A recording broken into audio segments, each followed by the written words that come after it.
শুভ সকাল বন্ধুরা, আশা করছি তোমরা সবাই ভালো আছো। আমিও খুব ভালো আছি। তো চলো এইভাবে দিনটাকে স্টার্ট করি। আজকে স্কুল গাড়ি আসতে প্রচুর লেট করেছে, তো অনেকক্ষণ দাঁড়িয়েছিলাম। তো তারপরে দেখলাম যে যে গাড়ি চালায় তার পাশে আরেকজন অপরিচিত ছেলে চালাচ্ছিল, তো ড্রাইভিং করছিল। তো আমি ওকে জিজ্ঞেস করলাম যে ও কি এবার থেকে আসবে, তো ও বললো না, চিনিয়ে রাখছি রাস্তা, যদি অসুবিধা সুবিধা ওকে পাঠাবো। তো যাই হোক, ওকে স্কুলে গাড়িতে তুলে দিয়ে চলে এসেছি। আর এখানে দেখো, আমার ঘর সমস্ত কিছু পরিষ্কার হয়ে গেছে, বাসন টাসন সব পরিষ্কার করে ঝাড়াতে দিয়ে দিয়েছি।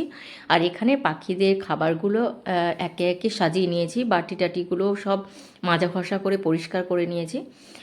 আর এক এক করে খাঁচার মধ্যে দিচ্ছি। আর এইখানে খাঁচার মধ্যে খাবার দিতে একটু প্রবলেম হয়, কারণ পরপর খাঁচাগুলো রাখা আছে, তো ওপর নিচ করে, যেহেতু আমার ব্যালকনিটা খুবই ছোট, তো সেই কারণে ওপর নিচ করে রাখা আছে। তো এটা ধরতে পারো তোমরা যে আমার বরের খুবই শখ এদেরকে রাখা। তো যাই হোক, ও তো এখন বাইরে পোস্টিংয়ে আছে, চাকরিতে। তো সেই কারণে ওর দায়িত্বগুলো সব আমার কাঁধে চলে এসছে। তো রোজ ওদের না খেতে দিতে দিতে আমারও খুব ভালো লেগে গেছে। তো ভালো লেগে গেছে বলতে কি, একটা দায়িত্ব চলে আসলে প্রতিদিন খাবার ওদের খেতে দিলে, ওদের দেখাশোনা করলে একটা মায়া পড়ে যায়। আর সত্যি এই মিষ্টিটাকে আমি নিজের মেয়ের মতো করেই ভালোবাসি। আর আর ও সব কিছুই বোঝে, কি করছি না করছি সমস্ত কিছু বোঝে।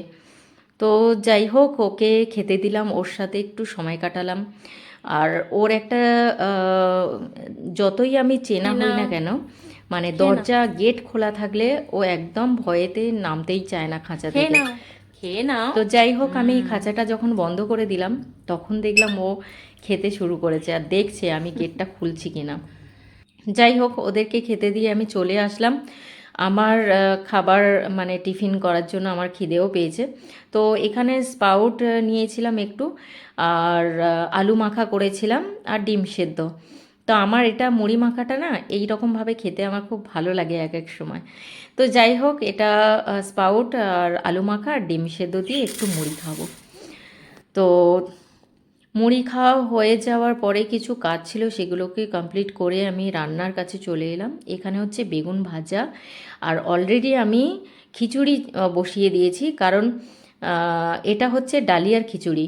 আর এমন অভ্যাস হয়ে গেছে আমার ছেলে ডালিয়ার খিচুড়ি খেয়ে আর গোবিন্দভোগ চালের খিচুড়ি কিছুতেই খেতে চাইছে না। একটা মহা বিপদে পড়ে গেছি। যাই হোক, দুপুরবেলা ওকে খাইয়ে একটু ঘুম পাড়িয়ে দিয়েছিলাম। তো বিকেলবেলা ওঠার পর ওকে একটু ফল কেটে দিয়েছিলাম, এখানে আপেল আর একটু জামরুল দিয়ে দিয়েছিলাম, ওর জামরুলটা ভীষণ প্রিয়। তো চলো, বাই।